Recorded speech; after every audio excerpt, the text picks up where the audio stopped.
बिस्मिल्लाहिर्रहमानिर्रहीम, अस्सलाम वालेकुम। मैं हूं शाहिद सकलैन और आप देख रहे हैं मेरा यूट्यूब चैनल। आज की इस वीडियो में हम एक बार फिर नूर मुकद्दम कत्ल केस के हवाले से बात करेंगे। नूर मुकद्दम के जो कत्ल की फ़ोरेंसिक रिपोर्ट है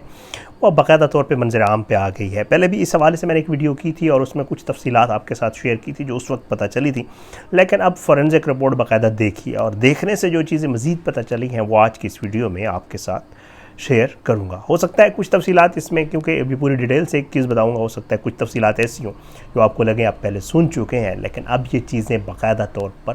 कंफर्म है क्योंकि देखी गई हैं। इस वजह से मेरे दोस्त फयाज़ जो है उन्होंने भी इसके ऊपर वीडियो की है और एक हमारी मुश्तरका इन्फॉर्मेशन है, तो उसके ऊपर जो है कोशिश होगी इंशाअल्लाह आपके साथ ये अथेंटिक जो इन्फॉर्मेशन है शेयर करूँ। और एक वीडियो के अगले हिस्से में आपको थोड़ी सी जो है वो जेल की जो सूरत हाल है वो ज़रूर बताऊंगा। नूर दानिश हमारे दोस्त, उन्होंने कुछ चीज़ें शेयर की हैं जेल की जो सूरत हाल है उसके हवाले से, वहाँ पर कैसे मज़े लगे हुए हैं पुलिस वालों के, वो आपको आज की वीडियो के आखिर में इंशाअल्लाह बताऊंगा। तो वीडियो जो है मेरी दरख्वास्त होगी आखिर तक देखिएगा। पंजाब फोरेंसिक लैब से जो है वो फोरेंसिक करवाया गया था मुख्तलिफ़ चीज़ों का। जब खुदा न खास्ता इस किस्म का कोई मर्डर होता है या कोई कत्ल होता है तो बहुत सारे वहाँ से सैम्पल्स कलेक्ट किए जाते हैं, जो क्राइम सीन है वहाँ से, और जो डिसीज़्ड होता है उसकी बॉडी से भी, और जो एक्यूज़ड होता है उसकी बॉडी से भी।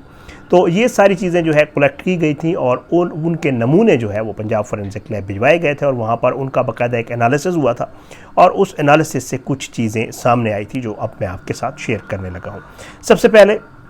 तो आपको मैंने पहले एक वीडियो में बताया था कि जी जो मर्डर हुआ है उससे पहले उसके ऊपर शदीद तशद्दुद किया गया है, और वो तशद्दुद ना सिर्फ फोरेंसिक में बाकायदा प्रूव हुआ है बल्कि पोस्टमार्टम रिपोर्ट में भी वो चीज़ें सारी सामने आ गई थी। ये तशद्दुद जो है ये बहुत ही शदीद नौइयत का था और इसमें चाकू के ज़रिए वार किए गए और उसके अलावा गला काटने से पहले भी बॉडी के मुख्तलिफ़ हिस्सों के ऊपर चाकू से वार किए गए। उसके अलावा जो है जो आला कत्ल है उसके ऊपर से, और उसके जो नूर है उसकी जो उसने उस वक्त कपड़े पहने हुए थे उनके ऊपर से मुख्तलिफ़ जगहों से जो है वो नमूने लिए गए थे DNA के लिए। अब जो नई चीज़ सामने आई है जो मैं आपको अभी बताने जा रहा हूँ वो ये है कि नूर के जो दोनों हाथों के नाखून हैं, दाएं और बाएं दोनों हाथों के नाखूनों से जो है वो नमूने लिए गए थे, क्योंकि जब ये सारा कुछ हुआ तो उस दौरान उसने मुज़ाहमत की थी और पुलिस ने उस नाखूनों से जो नमूने लिए थे वहाँ से और जो ज़ाहिर की बॉडी से लिए गए थे वहाँ से जो नमूने लिए वो बाकायदा तौर पर मैच कर गए हैं और ये चीज़ फोरेंसिक रिपोर्ट में बाकायदा सामने आ गई है कि ये वही है। उसके अलावा DNA टेस्ट, अच्छा जो छुरी थी, चाकू जो यूज़ किया गया था गला काटने के लिए, उसके ऊपर जो है फिंगरप्रिंट्स के हवाले से याद होगा आपको, मैंने भी एक अपनी वीडियो में बताया था कि उसके जो वहाँ पे जो फिंगरप्रिंट्स के निशानात से एक तो ज़ाहिर जाफ़र के थे, लेकिन दूसरे फिंगरप्रिंट्स के निशानात भी थे, तो उनकी कोई अभी तक समझ नहीं आ रही। तो इस वजह से पुलिस ये कह रही है कि जी जो पता चलेगा जो DNA मुख्तलिफ़ लोगों के करवाए गए हैं उनसे मैच करवाया जाएगा उन फिंगरप्रिंट्स को और DNA को, ताकि पता चले कि वो इनमें से किसी एक के हैं, यानी फ़िलहाल पता नहीं चला है। उसके अलावा एक और नई चीज़ जो सामने आई है वो ये है कि वहाँ पर एक टूथपिक मिली थी, उस टूथपिक को भी इस्तेमाल किया गया था ज़ाहिर या नूर की तरफ से, वो भी एक नई चीज़ थी जो वहाँ पर मिली थी। उसके अलावा जो छुरी इस्तेमाल की गई थी उसके ऊपर से एक बाल मिला था, हेयर जो होता है वो बाल मिला था, और वो बाल जो है पुलिस ये समझ रही है, पुलिस ये समझती है कि वो बाल जो है वो यकीनन नूर का ही होगा, क्योंकि ये छुरी इस्तेमाल की गई थी नूर के कत्ल के लिए। अब इस बाल के जो है उन्होंने कहा कि कोशिश की गई DNA करवाया जाए, लेकिन वो इस मतलब है वो DNA करवाने के काबिल नहीं था, इसलिए उस बाल का DNA नहीं करवाया गया। अब एक और चीज़ जो इस रिपोर्ट में है वो ये है कि वहाँ पर ब्लड के जो नमूने मिले थे उनमें से एक तो नूर का ब्लड मिला था, एक और ब्लड भी वहाँ पर मिला था जिसका DNA करवाया गया था। अब वो जो दूसरा ब्लड है वो ये कहा जा रहा है कि वो अमजद जो है उसका है, जो जिसके ऊपर जिसको स्टैब किया था, जो थेरापी वास का मुलाजिम है जिसको ज़ाहिर ने स्टैब किया था, दूसरा ब्लड उसका है। छुरी जो है उसके हवाले से जब उसका DNA किया गया तो उसके ऊपर भी ये पता चला है कि ये छुरी जिस छुरी से नूर का गला काटा गया उसी छुरी से स्टैब किया गया अमजद को, ये भी बाकायदा इस फोरेंसिक रिपोर्ट में प्रूव हो गया है। उसके अलावा जो है मज़ीद अब जो है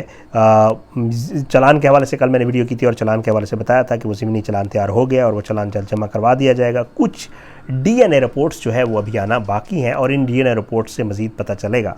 कि ये जो मुख्तलिफ जो फिंगरप्रिंट्स के नमूने और कुछ चीज़ें जो मिली हैं क्या वो इन लोगों की हैं जो उस वक्त वहाँ थेरापी वर्क्स के लोगों ने रेड किया था, क्या ये उन लोगों की हैं या नहीं है। बहरहाल ये चीज़ इस्टेब्लिश्ड है, बाकायदा ये उस फोरेंसिक रिपोर्ट में है कि जो मौत हुई है, क्योंकि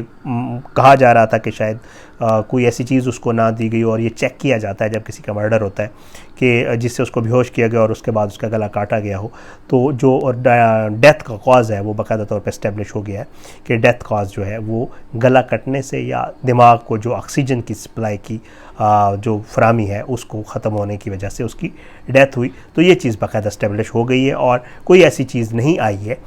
जो जिससे ये साबित हो कि उसको पहले कोई जहर या कुछ इस किस्म की चीज़ दी गई थी। एक चीज़ और है वो ये है कि नूर के जो कपड़े हैं जो उस वक्त उसने पहने हुए थे तो उसके ऊपर से भी नमूने लिए गए थे, उन कपड़ों के ऊपर से भी, और उन कपड़ों के ऊपर से भी जो नमूने थे वो बाकायदा तौर पर मैच हो गए ज़ाहिर, और मतलब ज़ाहिर वहाँ पे मौजूद था ज़ाहिर है और उन कपड़ों से भी ज़ाहिर के नमूने मैच हुए हैं। तो ये वाली चीज़ भी अब एक नई चीज़ जो फोरेंसिक रिपोर्ट में बाकायदा सामने आई है। अब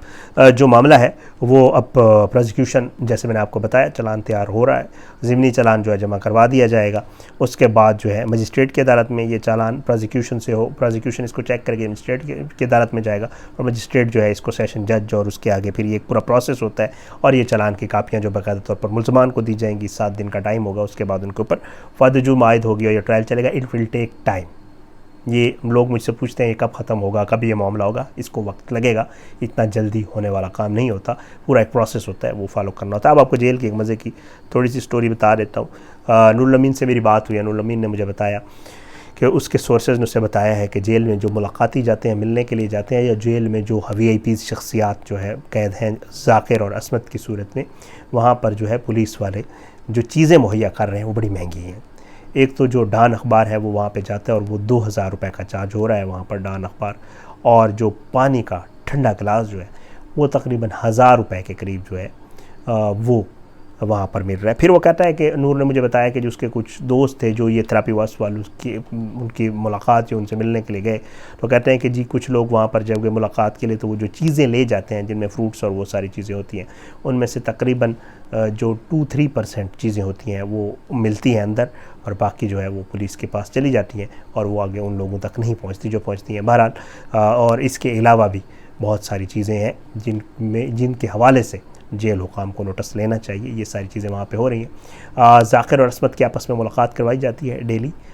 20 मिनट के लिए तकरीबन, और बाकी भी कुछ चीज़ें हैं जो इंशाअल्लाह अगली किसी वीडियो में। आज की इस वीडियो से इतना ही, आने वाली वीडियो तक में इजाज़त है। अपना बहुत ख्याल रखिएगा। अल्लाह पाकिस्तान का नासिर